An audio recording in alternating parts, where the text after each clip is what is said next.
Hi everyone, it's Ellie and today I'm collaborating with Children with Cancer UK to talk all about isolation. It can be hard because, the only ever time I've been stuck in my house inside these four walls like this is when I was actually on treatment after I was recovering from my chemotherapy, when I was on neutropenic week. I'd have to stay in my house. So, it can bring back memories, and especially if you've had like a stem cell transplant or bone marrow transplant where you have to be isolated for prolonged periods of time, this can bring back some bad memories. I feel like my life has taken a huge U-turn because I was meant to be sitting my A-level exams this summer, but of course they've been cancelled, so I have no revision to do, so I'm having to find other ways to occupy myself and fill up my time, which is really odd.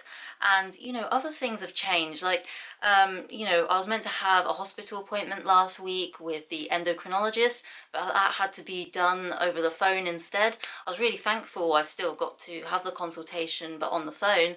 But I've got to admit it was hard to like express myself fully, and it's definitely different talking to a doctor, especially as I'd never met them before, via the phone rather than in face to face. So you may have to deal with changes like that. And when I went to the hospital last week to get some blood tests done, it was weird. It felt so eerie in the hospital, and all the nurses and doctors I had contact with were wearing masks and they're all gloved up, which is fantastic because we need to, they need to protect themselves, but it was really, really odd. So I can imagine, especially the younger patients going into hospital, is quite scary for them, seeing the nurses and doctors look a little bit odd.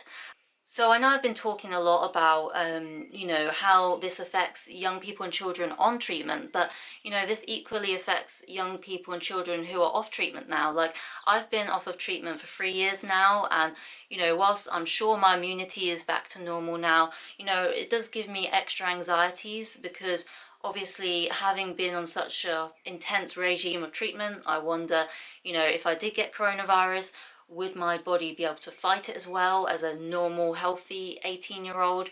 Who knows? So a lot of it is unpredictable. So I'm just trying to, keep myself as safe as possible by staying in the house as much as possible, and taking all the precautions necessary, and, just trying to keep calm, I think, is the best way to approach this situation.